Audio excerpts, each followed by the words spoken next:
بسم اللہ الرحمن الرحیم. دل سے دین کی باتیں کے معزز ناظرین، السلام علیکم رحمت اللہ وبرکاتہ. پیارے دوستو، اگر جسم بیمار ہو جائے تو دوا سے اس کا علاج کیا جاتا ہے، لیکن اگر نفس بیمار ہو جائے تو اس کا علاج کیسے کیا جائے؟ جی ہاں دوستو، جسم کی بیماری جسم کو کمزور کرتا ہے، لیکن جب نفس بیمار ہو جاتا ہے تو انسان بھٹک جاتا ہے. نفس انسان کو غلط رستے پہ لے جاتا ہے، نفس انسان کو گناہوں میں ڈبو دیتا ہے.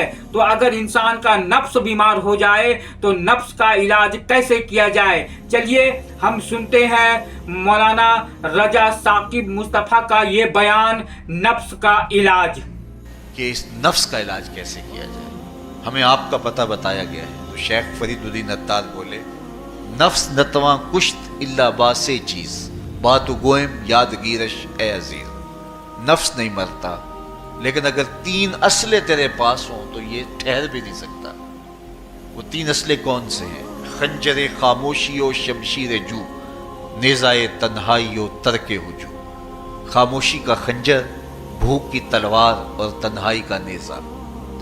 یہ تین اسلحے ایسے ہیں، اگر یہ لے کر کے نفس پہ ٹوٹ پڑے تو پھر نفس کا مقابلہ تیرے لیے آسان ہوگا. خنجر خاموشی، خاموشی کا خنجر.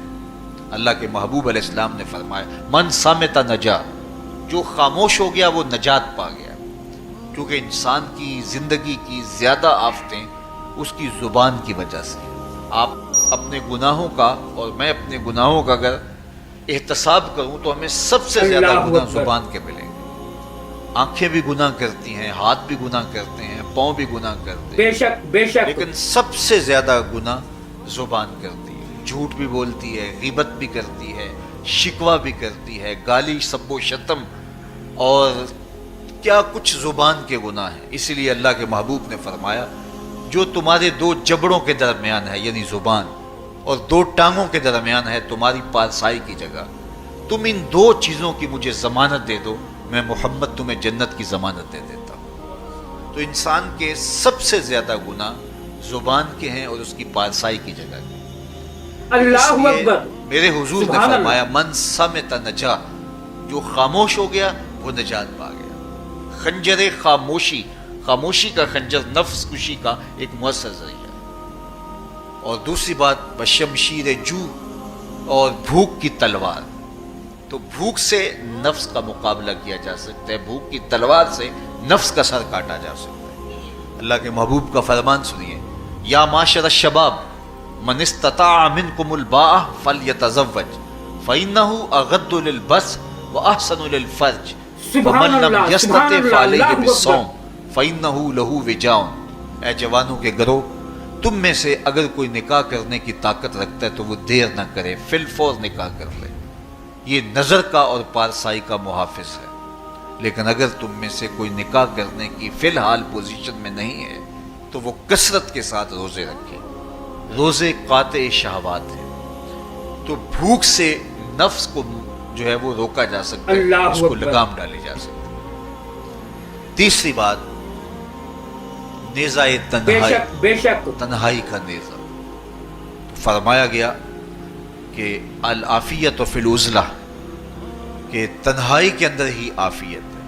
جب مجلسوں میں غیبت کی بدبو پھیلتی ہو اور چغلی کا ماحول معاشرے کا جزو لا ینفک بن جائے اور مجالس کے اندر نظروں کی پاکیزگی کا قائم رہنا مشکل ہو جائے اور انسان کی زندگی کے اندر گناہوں کا بہت بڑا سبب مجلسی زندگی، اللہ اکبر، تو پھر اس سے تنہائی بہتر ہے.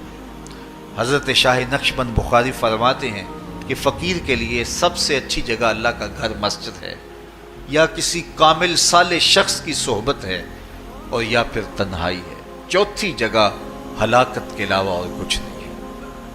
ہمیں اپنے کاروبار میں، اپنے معاملات میں، اپنی ملازمتوں میں جانے کی تلقین کی گئی تو وہاں یہ تلقین کی گئی کہ دیر سے جاؤ جلدی واپس آ جاؤ، اور مسجد میں جاتے ہوئے تلقین کی گئی کہ جلدی جاؤ اور دیر سے واپس آؤ.